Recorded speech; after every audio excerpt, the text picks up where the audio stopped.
So I was just sitting here, and then something came to me. And it explains the whole flying monkey and enabler phenomenon even more. Now, I may have to go back and find the video on the evidence channels, but, well, no, I think I re-uploaded it somewhere. But in that video, I talk about how one of the things with enablers, even more so than flying monkeys, is that an enabler is typically somebody who's abused by the quote-unquote narc. I don't like psych labels, so I'm just going to say the Jezebel, Leviathan-filled person in the past or still is being abused by them. And so, the mindset of the enabler is if I can't beat them, join them. Not to mention they'll start hearing voices in their head that tell them to target you and to treat you like crap too. But anyways, you're everybody's punching bag because they don't want to be the punching bag and they want somebody to blame for everything. And I was just thinking something when it comes to flying monkeys and enablers. So I mention all the time how when it comes to Cash for Kids system staff, people think that like mandated reporters and these different little teachers, other Cash for Kids system staff in whatever branch that you're in, people on the outside, maybe even you, may believe that like they're there to help you. Now luckily I knew that, but it took like till what was it, like 14 for me to start finding the technical terms for this. They're flying monkeys. They're not there to help you. They're there to, one, get paid to help abuse you, but also to abuse you themselves for their own gain. And you'll also notice that they side with their abuser. But a weird thing that I noticed before escaping the Cash for Kids system is that even if they don't side with your abusers and they admit that your abuser's messed up, they're still gonna abuse you themselves or just be weird with you and not help you and play flying monkey in a way, because literally their job is to abuse. So they're still flying monkeys. And people on the outside, so not Cash for Kids system staff, but like, I don't know, neighbors, maybe police, but I mean they're Cash for Kids system staff as well. So I can't really count them in this, but neighbors and I guess family, friends or whatever. One of the reasons that people see nothing wrong with what the abusers are doing to you and to other people is because, one, abuse is normalized in society. People see nothing wrong with it. It's either discipline or it's your fault, or there's some other excuse. Toxic positivity people that'll be like, just be positive because you're beautiful. Like that has anything to do with anything. And I was thinking, they're in the same realm of thinking and thought. They're stuck in the same place spiritually and physically and mentally. They're stuck in the false self that revolves around just treating people like crap and literally driving people crazy and literally taking people out into the grave. Not even really as a means of survival, but just because, well, I don't see anything wrong with it and it happened to me, or it's not happening to me, so I don't care. And society is a cult. Everything is pretty much a cult, so this is like, generally the thought, it's none of my business, it's not happening to me. But they're also just in the same realm of thought, and they can't see anything wrong with or care about something because, that's where they're at spiritually, the same place as the abusers. But I guess since I'm already recording, I can talk about something I've been thinking about the past couple weeks. And this is the fact that, as I heard somebody say one time before years ago, that I can't remember what the conversation was exactly. I think it was like the scapegoat becomes, they develop BPD or something, but then somebody was like, the scapegoat is typically the covert narcissist. So, covert Jezebel, I guess you could say. And this is something that I can speak on a lot. Because I noticed that people kind of like I was just saying with flying monkeys, so many people are in the same place spiritually that they don't mind jumping into abuse. Like, I've still been meaning to make that video about Sodom and Gomorrah and how they were, which is more than the mainstream narrative you're fed, which is really flipped around also. It really plays down the actual issue. But they did a lot of gaslighting and triangulation in what's called crazy making behavior or narcissist crazy making behavior, which is just when they pretty much do weird stuff, to make a long story short. If you know, you know. But anywho, like they were stealing stuff from people. They were not allowing people to drink water, to give anybody water when they came through town while visiting, or just like, I don't know, they had to walk through to go somewhere else. They would force people to starve people. The different weird stuff that people who are like possessed like this like to do. And so people in the town would just join in, and if anybody was caught like not robbing and essaying somebody or starving them to death, then that person would be taken out too for not following the laws of the town. And it was actually the lawyers and judges, of course, that made the laws for there to be beds in the city squares and just in random places in the city for them to like kidnap and essay anybody who came in, because that's lawyers and judges for you, and law officials, of course.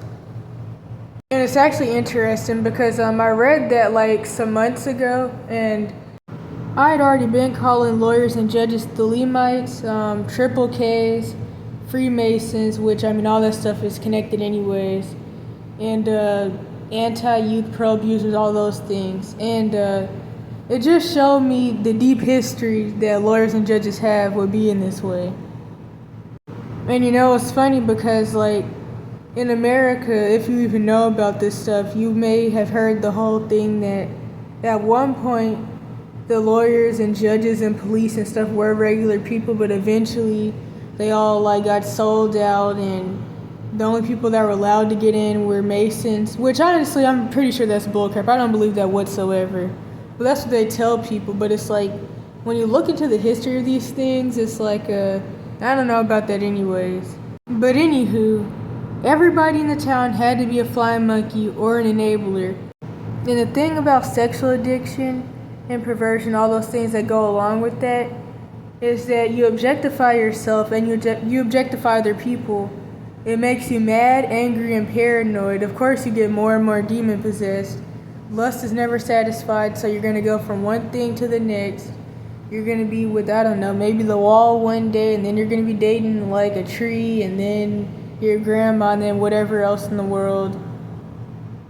And of course, like in society, in every civilization, chumalism is normalized. They turn out the kids, and then things get worse and worse. And the point of me saying all that is that these types of sexual issues make people really desensitized, and they start to lack emotion and empathy and sympathy and all those other things. And that's why, like, I've been meaning to make a video on. I noticed that predatory people, not even just sexual ones, but just different types, even what I like to call quote-unquote let me help you lunatics, people that claim that they want to help you even though they know that they can't. You don't even want to agree to it because you know that, one, they can't help you, two, they're not really going to, and it's going to be weird. And they're typically toxic women that do this. It's like whenever you catch on to them, if you're just too smart for their games, they like to curse you out and manipulate you, and they like will go on rants about how they don't see anything wrong with anything that they're doing or saying, and how, I mean, you should want to be essayed by them and different things like that. These people have no types of emotions whatsoever. And a lot of people are in this same, I guess you could say, spiritual realm of thought or being or belief. And anybody who isn't doing something against it or speaking against it is an enabler. And I mean, they could be an abuser themselves, which, if you want to be honest, if you're an enabler, you are an abuser. Just like how people often think that they have one good parent and one bad parent. That's typically, well, it's really not true. You had one parent who had a lot of issues that probably was also very abusive and attracted people who were just like them, but a lot of times the women in DV, they're painted as like the victim, where really the only victim is really going to be the kids. And typically the woman is also Jezebelic and probably even worse than the dude. And it's a lot of stuff with that society likes to like cover up and flip around, which commonly revolves around just painting dudes as the bad guys in every situation and still not having grown people take accountability for anything they do. But yeah, so you may have one enabler parent and one parent who's more abusive, I'd say, but there really isn't this one good parent. Or I'd say usually there isn't. Like, this person is commonly Jezebelic and they're in a cycle, and if they get out the last situation, the situation or quote unquote relationship they're in now that's bad, they're gonna get in another one because, for one, they're a zombie / ghost, as I call it, or a dead man walking. They're in the false self. They're trying to constantly find relationships to fill voids, and they're only gonna be able to get with somebody else who's in the false self, fully possessed and is abusive just like they are. Nobody who isn't like extremely messed up is gonna get with them. Which is another reason why, like, even in quote unquote romantic situations, these people team up together against you. And it makes me think about the targeted individual thing as well, because, like, of course there's the people that are saying it's just a schizophrenic delusion, like everybody is just schizophrenic, and so many people are talking about this these days and talking about like being a targeted individual. I do feel like a lot of it is just like being a person with maybe like a lot of generational spirits and stuff attached to you, to where like there's the same bullcrap keeps happening, maybe because of you or just because of things that you gotta like figure out how to fight and break off of your life. But I mean, just being abused over and over again pretty much. And like there's homeless people that say that they're one of these, and it makes sense though, because I mean, you go from growing up in a terrible situation or being in a terrible situation and then like being thrown out onto the streets when you're I don't know, maybe like a baby, 7, 12, whatever age you first end up out there. And as I always say, people typically become full-blown homeless by themselves somewhere from age 7 to 16. And so you were targeted before, then once you're out in the streets or wherever in the world, now you're seen as a bum, a misfit, bad grown, a target, and to the police you're of course a target. And police are always gonna target street kids for like charges, throwing them in and out of jail and whatever else. And yeah, so they pretty much are a targeted individual, because I mean, they keep getting abused over and over again, and society sees them as a punching bag because of their situation. And so like they'll be beat up by the store owners and told, don't stand outside my store, don't stand near my store. Another person will say, don't ask for water, get away from us, etc. Then these are just random everyday people that are gonna do these things and say these things. And like some guy told me that the government is paying people $500 an hour to fly drones and something else with homeless people and like bothering them. Can't really remember what it was. But I mean, I'm still not sure how true that was, but I mean, the government is paying people to take out homeless people, and I mean, screw the government paying somebody to do something though. Like, just because of how heartless people are and demon possessed, people are going to be doing things to people that are quote unquote less than, and they're going to be torturing them all day. So it doesn't really make a difference. The government doesn't have to pay anybody because people are doing it for free all day long, every day. Because flying monkeys help abuse with no gain.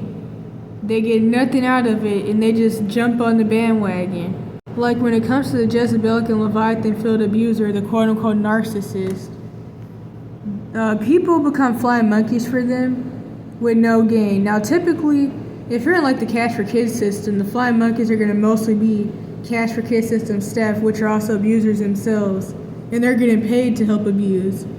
But like other side people, they'll jump on and not even know the abuser. They won't know anything about the abuser, nothing, their full name, their age, and they'll still help smear campaign. And they won't know you either, but they'll help smear campaign you with a whole bunch of things that they don't know. They don't know jack about. They don't even know if it happened. They don't even think about, does this make sense? Nothing. Because they don't care. Because they're in the same realm of thought. It reminds me of a saying that people have, which is stuck on stupid. And that's what they are. Like I often mention how, especially a lot of quote-unquote white people, which I mean, this is one of the spirits behind white supremacy anyway, so a lot of them have the Jezebel spirit. Most black women have the Jezebel spirit, or what I call a schizonarch, really, really bad, which is why they're typically like really, they get mad pretty easily, and they like to argue a lot, and what else is it?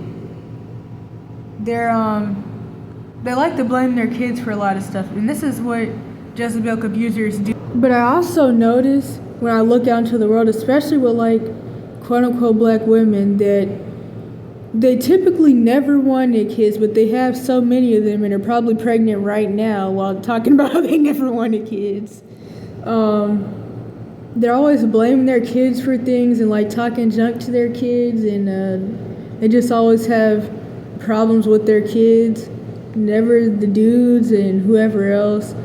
And of course, these people, Jezebel people, hold their abusers who mess them up in the highest esteem, which is their mom, their dad, who may or may not have been there, grandparents. But yeah, like I was even talking to this lady who's I guess from Africa, and she was talking about the same thing pretty much, how like it's hard to even really be around, especially quote-unquote black women, for a lot of these reasons, which a lot of people talk about. The dudes have it too. And then a lot of them, they'll go into like the feminine thug persona, or they'll just like be really effeminate in ways, not even like real femininity, but like just in a Jezebelic way, which they learned from their moms, and also like picked up the spirits from their moms. But this is more so due to like generational curses on the 12 tribes, true Yasharel.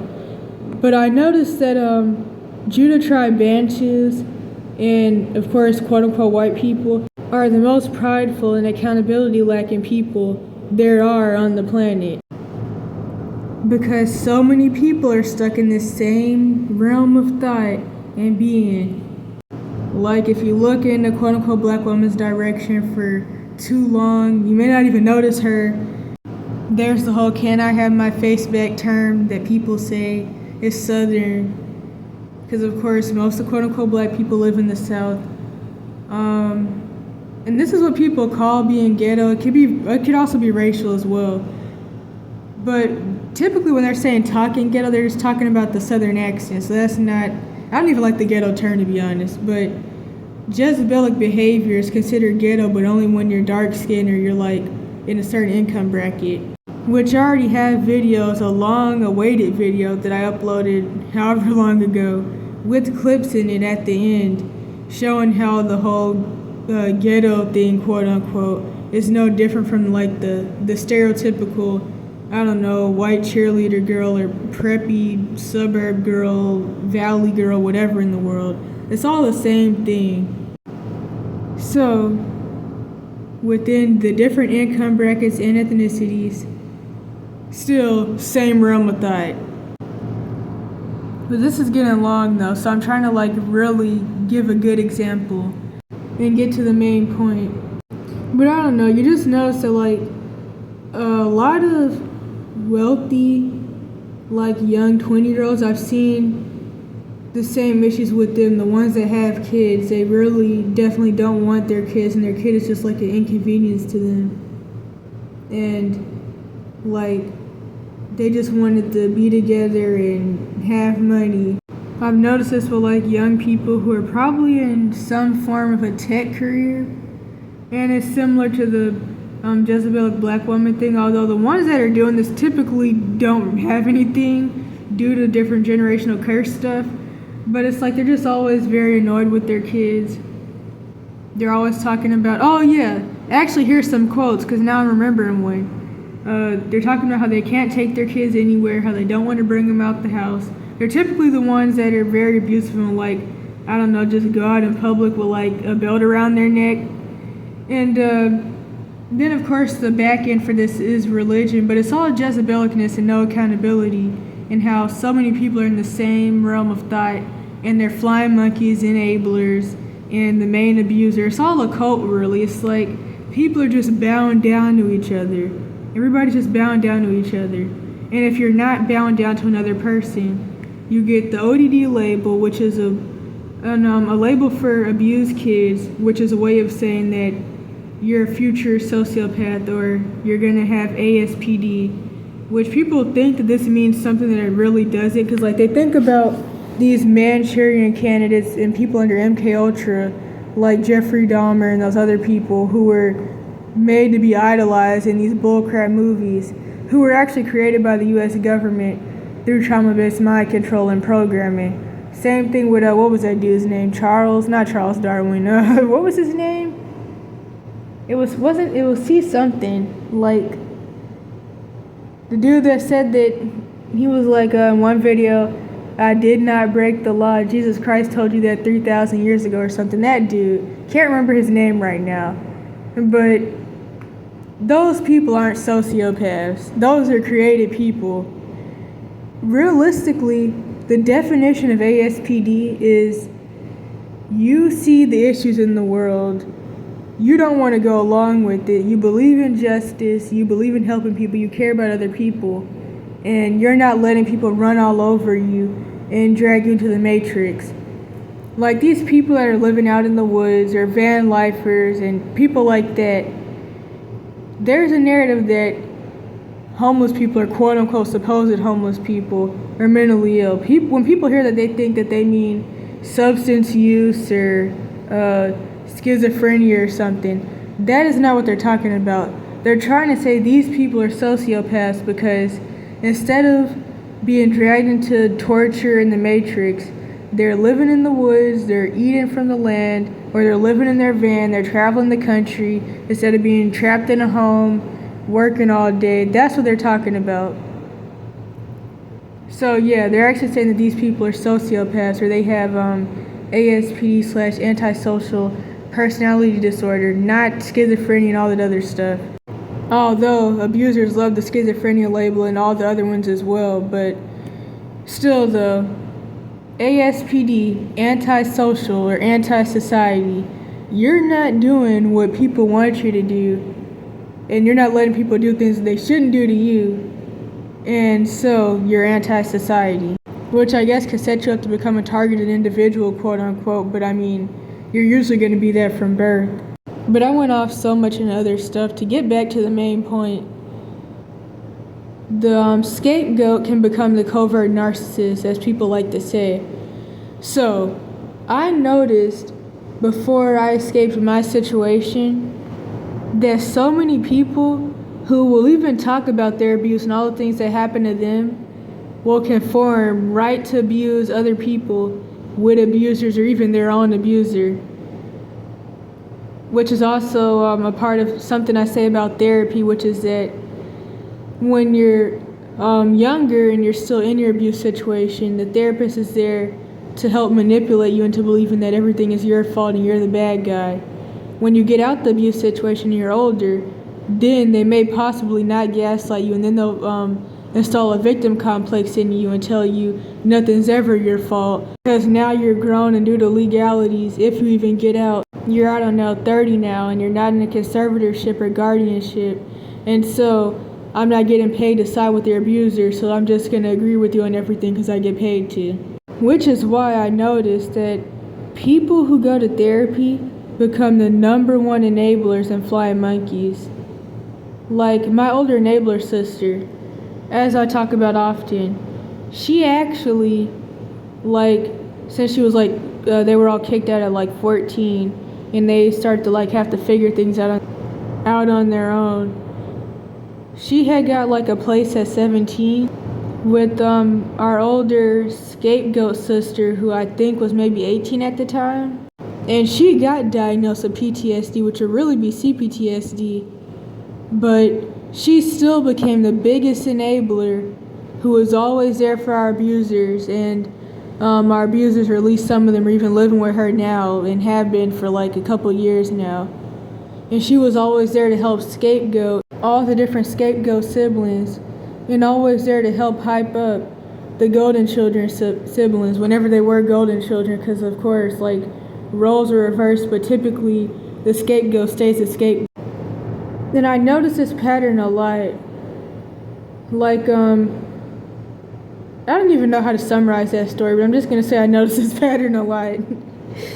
Where the people who go to therapy can talk about all the things that their parents did, and this happened and that happened, and I had to work through this. They're the biggest flying monkeys and enablers ever. And sometimes they're lower ranking Jezebels, but sometimes they're full-blown Jezebels, full-blown abusers. And to get more into the point, so like my older enabler sister, if you know about the evidence channels, you would know about this. But at one point, she had got a boyfriend. I guess maybe they're still dating, I don't know. But she had got a boyfriend who was a scapegoat. Well, really, all his siblings were abused, to be honest. And so they were all put in foster care, which, of course, CPS is a trash organization in and of itself. Being in foster care is being homeless, so he was homeless. He went through all the torture and abuse that you go through in there. He fell into the common thing of abused kids who were still living with abusers, but also who were homeless and foster care, just like straight up outside, where they have to get with a chomo just to like get food, get rides to school, get enrolled in school. And so he was with this chomo lady who had his son and abuses his son. And the courts, of course, love giving abusers rights, and the dads only get to get their kids when they're chomo, because that's what the lawyers and judges like. But anyways, that's the situation. His chomo girlfriend was, of course, a Jezebel, a high-ranking Jezebel. Her and his mom side together, because the conclusion I came to back on the abuse evidence channels is that flying monkeys and enablers and your abusers are all in a demonic confederacy against you. What really helped me, because I had watched what was that, Deliverance Chronicles video about demonic confederacies, but the bell didn't click then. But when I was watching Pastor Stephen Darby's video on demonic confederacies, that's when it clicked. I mean, not the bell clicked, the whatever clicks clicked. But we're just gonna zoom past that. So he said a demonic confederacy is when two or more people and the demons come together against you. And so that's what this dude, my sister's boyfriend, had. But even though he can admit that he was abused and he was a scapegoat, he would still help my sister, who was enabler sibling, and pretty much like, I mean, we all live with her at this point in time, so she was the very high-ranking enabler, and of course my mom and her boyfriend were the abusers. Or the main abusers, whatever in the world. And he would help them not only abuse me and scapegoat me, but of course my younger scapegoat brother and my younger golden child sister. So that's what he would do, while still being able to talk about, my mom did this, my mom did that, my girlfriend's doing this, my girlfriend's doing that. Or, well, my ex-girlfriend, I mean. Or really ex-choma, because that's not even a girlfriend. So yeah, the scapegoats do commonly have low-ranking Jezebel spirits, or even high-ranking. And as you may already know, people are always saying that Jezebel comes after the prophet or the anointed person. Most people, well, really everybody I've ever met who's Jezebelic is anointed or prophetic themselves. So typically anointed and prophetic people are quote-unquote empaths, or the scapegoat. They are Jezebelic. They have the Jezebel spirit, low-ranking or high-ranking. depending on how much they feed and how much they don't have accountability. So that's one example. And when I was 14, I started watching Tiffany Buckner videos, and I'm not even gonna lie, especially then, it was really helpful to me. And the thing I noticed with her and other people that I watched and had even watched since I was a lot younger is that they really helped me to understand that I'm not the only person who sees the things that I see and realizes the things that I realize. Like, I was really feeling alone in like the things that I noticed in the spiritual and physical side of everything. And it was like, especially watching her and Pastor Stephen Darby. It was finally like somebody else who actually sees things the way I've been seeing them and actually realizes what's going on and actually sees the bullcrap that's happening.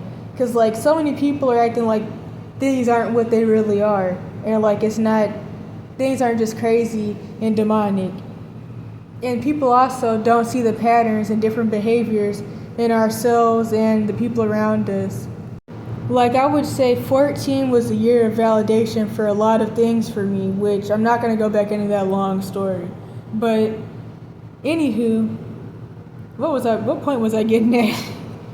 But yeah, like, I just saw so many similarities in different things with like things I noticed and I had been saying, but people are like, nah, I don't see that. And it's just you saying this, and that's not true. Because so many people are in the same spiritual realm of being and thought.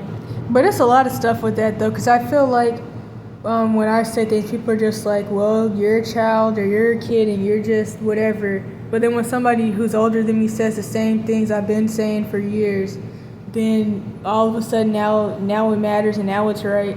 Or I'll say something and I'm a black paranoid schizophrenic person who thinks everybody's out to get me because I'm black, even though I never even mention racial stuff like that. But people say that. But then when like an old white man says the same things that I've been saying, then he's a genius. But overall though, enough people aren't talking about what really matters. But also, somebody is talking about something in one category of things that matters will call another person who's talking about something else in another category that also matters a liar or false and say that what they're saying isn't true. But more things matter than just a certain category. And a lot of things are like, people try to like, I don't know, shut a lot of things up. I think the last point that I was getting at is that Tiffany Buckner has talked about what she calls evangelistic dating. Back on the evidence channels, I had shown a lot of situations that I definitely, once I heard that term, could call evangelistic dating. So, my dad had this one girlfriend specifically. This was the girlfriend that would always talk about how she had a Jezebelic, a narcissistic dad who hated women and hated her and would abuse her, and all of whatever happened, and how she was a scapegoat.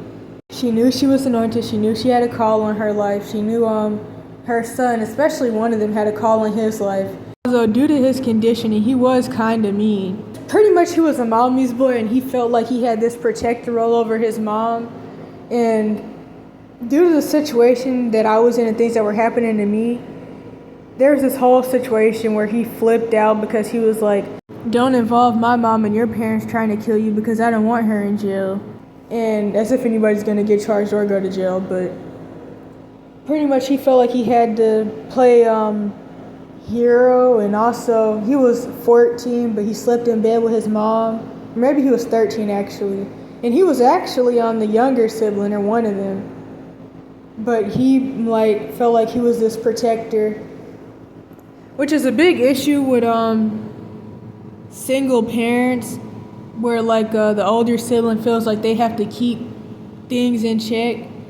But with single moms, especially in like the quote-unquote black community, the sons feeling like they have to be this not feeling like, being forced to be under enmeshment, emotional incest, a surrogate spouse, the provider of the house, the man of the house, different weird sexually abusive bullcrap like that. Because I was talking to one of his friends that he had talking to me for whatever reason. I don't know why he told him to reach out. And I was just talking about how like this was the beginning of the situations in my life where other people around would finally admit that exactly what I knew was going on, and so like she would admit that the situation was horrible, but she wouldn't do anything, and he got mad about that. But she was an evangelistic dater, so she was involving herself in the situation, and she got with my dad hoping that she would be able to like get him to believe in God and go to church and get delivered, even though she wasn't even delivered. Like, I'm actually thinking about that now.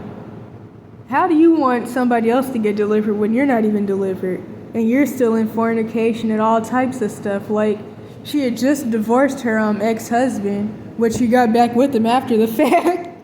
And he was also a weird Jezebelic dude who was definitely on the down low, usual effeminate thug persona, at least in certain ways. Apparently, like, he was into like strippers and weird stuff, and he like gave her kids some stripper bead bracelets, and he took them to the strip club and all types of stuff. And then my dad was talking about how, I don't know how he knew this, I can only imagine, but he was talking about how the dude had like plastic butts in his house or silicone, some weird stuff. But yeah, she was an evangelistic dater. But anywho, I guess she was like, if I just have sex with him exactly how he likes it, I can sex him into church and sex him into getting delivered, even though that worsens the issues with all the fornication, but okay. And I forget about this, but in one of the videos I used to have, a whole situation went down. I forget about the beginning part where my dad threatened her daughter's life over some, I don't even know, probably nothing. And her daughter was, I think, like 19 at the time or something like that. So my dad threatened her daughter's life and threatened their dad, and the daughter was upset because her mom wouldn't break up with. I'm trying to get to the point where she got really enablery, aside from enabling the bullcrap and having her daughter go through mess, or one of them anyway. So, I remember she told like my dad some weird sexual stuff about her daughters and how they had like got some infection and some weird stuff, and then he told me, and I don't know why she told him that, and I don't know why he told me that. And mind you, these are the church people. Then I remember she was telling me, for whatever reason, about how her kids had got essayed by their cousin, and eventually they finally told her, and she stopped letting him come around because her kids were scared. Common generational curse bull crap. Although I feel like with the stuff their dad was into, that's risky. But you know what, women like this that are really desperate and Jezebelic, and they get with Jezebelic dudes who also have sexual issues, just like they do, to be honest. I mean, you never really know, because it's like they have so many boyfriends back to back over and over again. Aside from them essaying their kids themselves, probably. I mean, the boyfriends could also be doing it. Because this was also my dad's second girlfriend around this time, who had like kids that for whatever reason had whatever attached to them to where they wouldn't shower, and like their whole room would stink, they would stink, and like the whole house would stink because they were just like really depressed, I guess, and they never showered ever. Like, they also calmly didn't even really eat, especially with like the one girlfriend before this one. But with this girlfriend, it was 2 daughters, and with the last one, it was a daughter and then one of her sons. But I'm not really for the label stuff, but I also feel like these people could also fit the autism label as well. And I feel like it just has something to do with like, especially in the quote-unquote black community, with like the Judah tribe Bantus in America, this like wishy-washy, 1 foot in, 1 foot out, it's like a lot of uncleanliness, and it causes a lot of spiritual issues, because it's like people, they go sit in these religious organizations and they say that they believe in God, but then they're in a lot of dirty stuff, and yeah.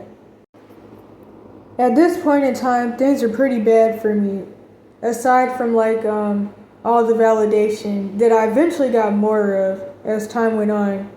through me making the evidence channels and getting in support groups online. And I was being starved, and then I was like in and out of comas due to like other things in the situation and being drugged. So when that was happening, whatever transpired to where the girlfriend that was always talking about she was a scapegoat and how her dad hated women and how her ex-husband did this and that and this. And this was around the time, well, this was a little after I had originally dropped down to 80 pounds, I think. Or maybe a while after, actually. But the girlfriend wanted to help manipulate me and play enabler and flying monkey. So when it came to the whole starvation situation, she just told me that I was my own worst enemy, which I don't even know what that even has to do with the situation at hand. But these types of abusive people will like say anything. And then after that, something else transpired. Oh yeah, I forgot to say. I remember the look on my dad's face when she said this, which I don't really remember what he looks like, but I remember this. I remember him smiling because he was getting his help from his little codependent, people-pleasing, quote-unquote girlfriend. In fact, I remember how he used to come to me laughing and joking about how he hadn't even known her 2 weeks, and she was asking him to marry her. Which I do want to make a video that's going to revolve around things I see with my dad especially, about how due to sexism, people like put certain things on certain genders, but guys are seductress wizards as well. They're in a lot of sex witchcraft and sex magic and thelema as well. I mean, research Aleister Crowley. Or when it comes to thelema and seduction, research XXXTentacion and all the bullcrap that happened to him. When he was a homeless kid and at 17 he was dragged in by some rich dude who had a mansion in, Florida. And he brought him into the industry and taught him how to sell out. But he also got him into thelema. And he got him addicted to corn. He had him making corn at 17, and well, any age is going to be bad. And he taught him how to like seduce women and trap their souls in jars. Which is interesting because like I know this one girlfriend my dad had around this time as well, another one. She like trapped his soul in a crystal under the bed, which his soul is already trapped in the age regression, false self, demonization, etc., etc.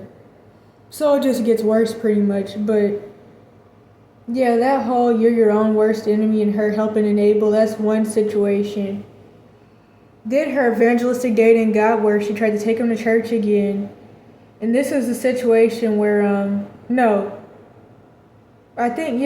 this time, this is when she was like, my God mom or church mom, whatever in the world, told me, watch out for the narcissist. And I was still 14 then, and by this time I had already done like the research on my symptoms, CPTSD, which I had researched before, but like now I was really researching PDs. So she just validated what I had been finding out, the spiritual and physical side even more. And when I talk about the story, I do kind of always almost cry. Well, not this story, more so like how I actually came to finding out about the term narcissist and the Jezebel spirit. Because, like, I finally actually had the terms for the different things that have been happening that I've been getting gaslit about a lot. But yeah, she said that.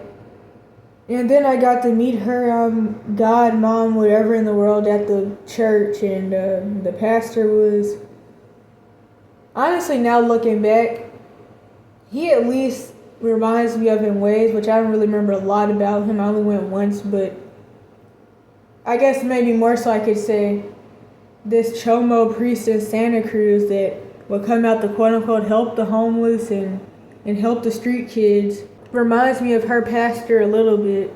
But yeah, I don't remember anything else about this situation except for when her godmom came up to me and she was like, I know what they're saying to you, I know what they're doing to you. Don't listen to the demons, don't listen to anything people are telling you. It's gonna be okay, keep going. Mostly toxic positivity bullcrap, the whole, I'm not gonna help you, it's mostly none of my business. But I'll at least give you like a little positive quotes and some stuff like that. I only seen her once though, so that was it. And I think it was a little after this when the whole situation went down. Or this could be like really mumbled, jumbled, and out of order. But the situation went down. I used to have videos of that I called the crazy argument. And this was when whatever transpired and my dad started manifesting really, really bad. And he was like, I've been alive for over 5,000 years. Which I remember in that video, I even labeled this off and put it in the video, this is the Leviathan spirit. Where he was saying, or the demons were saying, I've been alive for over 5,000 years, you're trying to crucify me. Can't remember the rest. And then she wanted to try to like act like she was going to be able to use the Holy Spirit to save her. And she started speaking in tongues, probably fake. And she started doing that, and that was in the video too, before CPS got it deleted in a long story of bullcrap events.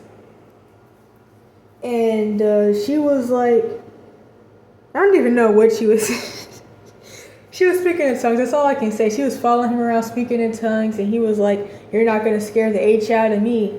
And then she was like, yeah, you're crazy. And I had to call the social worker, long story, and tell her that you're acting crazy and you need to be locked up somewhere and you need to be the one on drugs and pills instead of drugging her being me, and all that stuff, and more evangelistic dating type bull crap. Now trying to act like the hero before she swiftly disappeared. I guess shiftily too, because she shifted her people pleasing and codependency and trauma bond to get out of there and unfortunately go back to her ex-husband.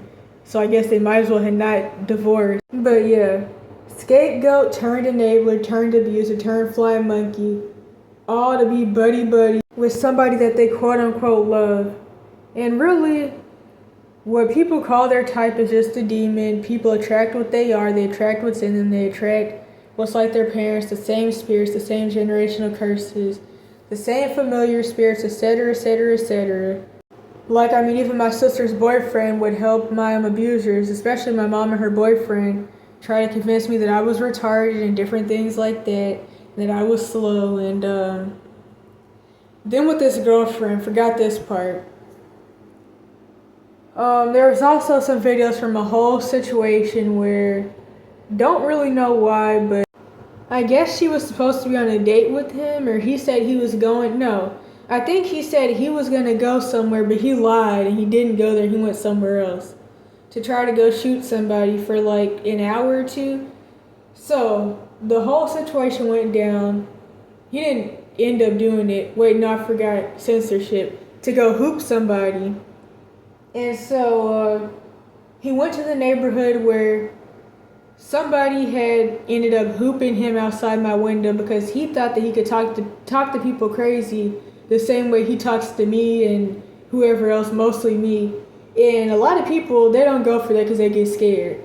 So that happened, and my dad is of course a broken, possessed, anointed person. So he's actually died hundreds of times pretty much and came back, which I also wonder about that, especially with the whole, I've been alive over 5,000 years, and the fact that my grandma has Rh-negative serpent seed DNA.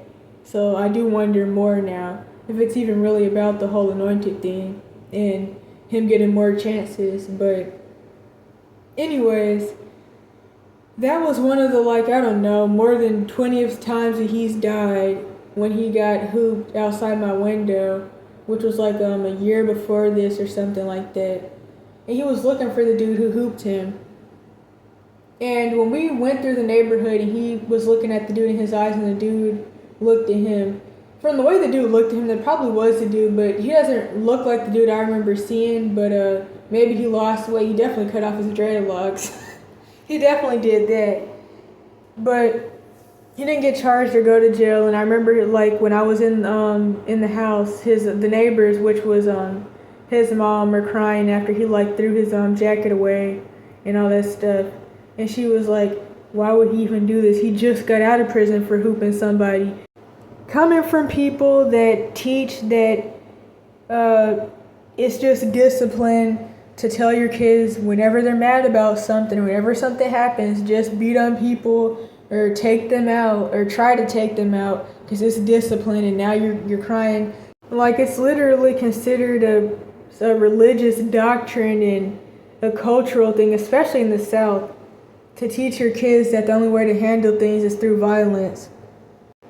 But yeah, so he was dead for like an hour or more, and then I already knew that he wasn't gonna die though, so, or not for good. So that was it. That's why he was still mad at the dude. And he already has trauma because he got hooped before in the past. And he died the other multiple times due to heart problems. I'm so out of order, but yeah, so he went through the same neighborhood, saw the dude. Didn't look like the same dude to me, but he said it was. He had I'm just gonna say the G with him. As I've said before, one of the points of music is to appeal to people who are under a certain form of trauma-based mind control and to like further brainwash them. Which is why mostly melanated people or poor people like rap music and also rock music, especially. Like, I noticed that homeless white people who are severely traumatized and a lot of them are on like hardcore substances, I noticed that they only like rap music. And that's more so a recent discovery, but as far as like the music thing, I noticed a long time ago, even with myself, that it definitely really affects people who already have MPDs and stuff from trauma. And it's also like supposed to initiate you into things and cast spells on you. Like, drill music is supposed to desensitize you and hype you up to go do some horrible things. So I noticed in this situation that the song that was playing, which was actually a CD, was very echoey of the current situation. This was actually in the video I used to have. So the song was playing. I remember especially this one part. And the dude in the song was like, it's something about you being mad, something about a G, and it's your girlfriend in the passenger seat, which was the case, and something about why the F are you mad? Honestly, if I can find the song, I'll put it in the description. But that's the most I can remember because it's obviously going to be like a blur of a situation.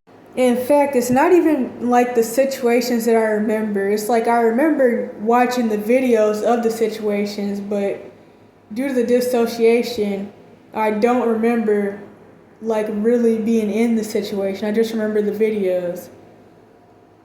And so that was playing, and another sibling I have on like not my mom's side, she was in the car, she was crying, and of course my dad's girlfriend was crying because for one, this was her car, and she was like, why the F would you come through here with my car for this BS? So cursing as well. When you know that this means that if he does even care to come looking for you, he's going to be looking for this car. People are now going to be looking for my car. Why didn't you come do this in your mama's car? And then after that, he went to Dave & Buster's like it was nothing. And she allowed him to get her something to eat, even though she knew that like I hadn't been allowed to eat in like, I don't know, months. And so yeah, these are the church people. This is an example of evangelistic dating and scapegoats turning enablers and flying monkeys. And I remember I was really hungry, and eventually she did agree to like let me have her food from Dave & Buster's because she didn't want it. It was some nasty, weird broccoli bull crap. I don't know what that was. And possessed people, I noticed especially in like the past 3 years with chomos and stuff, they commonly have red eyes. People always talk about the narc black eyes, but I noticed a lot of red eyes. And I remember my old quote-unquote stepmom had came to get my younger sister from Dave & Buster's, and my sister was only like 6 at the time, but she knew that if she told her mom that happened, that her mom would never let her go back to our dad's house again. So that happened, and when my stepmom was there, I remember she saw my dad and his eyes were red, and she was like, "What the F happened to you? What the F is wrong with you? You look like you done got on drugs or something." And he's not, he's just possessed. And then he was like flirting with her, and she was like, "Don't you have a girl up there?" But yeah, living in the false self and being demon possessed is terrifying to me, and it has been. And the more I realize stuff about it, which I feel like I did the pinnacle of my realization all at 14. But there's always something else to piece on top of it. Like when I went back to NC around, I don't know, last January, I came up with this thing in my head, and it was just the word still. And it added on to something else I've been thinking about, which is the cycles of life. In the, I don't know, sin cycles, the cycles of trauma, the cycles that people get caught up in. And it's like the same thing over and over and over and over again. And it's living in the false self, doing things you shouldn't be, being possessed, etc., etc. And it still went along with this because it's like people are still doing the same things and still in the same cycles. Like, I don't know, an example. Like maybe the last time I was there, a neighbor was sitting on the porch, so he's still sitting on the porch drinking beer. The lady who still lives here is still running around screaming about how she doesn't have any money. This dude is still with the same lady he's been saying he was going to break up with since he was 14, and now he's 75. Still, pretty much. That's all I could think of was still. Literally, it's still the same thing. Nothing changes. Yeah. In fact, I remember when I moved to GA for a little while, lived with my older neighbor sister and other relatives. We went back to NC behind a whole bunch of terrorizing bullcrap that my mom was doing my older scapegoat sister, who they drove crazy. Long story, but I remember that even my older neighbor sister said that now going back to North Carolina after being in GA, North Carolina looks like when crack first hit in the 80s. Although I'm not gonna lie, a lot of the South is really underdeveloped. I would actually say that aside from the culture shock and the weird stuff, coming to the West Coast is just like how more advanced different things are, like the tri-med, the bus stops, good transportation, good public transportation, reliable transportation, better just a lot of stuff when it comes to innovation, I guess I could say. And also the building styles of the East Coast or the South versus the West Coast. Although most people aren't really for how American construction is in general. It's really not the best. It's actually one of the worst, but still but old houses really do need to be torn down and rebuilt. But another thing is that in GA, there's a lot of Freemasonry and cults. Freemasonry is everywhere, of course, but most of the people you're going to meet are in these Greek letter weird Freemason organizations that help them get money. Just like how in the white areas, they're of course Freemasons, but they're also pagan Roman Catholics, and the Catholic Church, which Freemasonry is a branch of Catholicism, but they both help people get jobs and make money. And so things are just more together, at least at face value and with looks, in GA. But then in NC, it's kind of whatever, and everybody's just struggling, or a lot of people are. And a lot of the South has always been really impoverished, but that's kind of irrelevant though. Now I'm really ranting. But that also made me think about the whole still thing. Because that's another form of still, things still look pretty bad.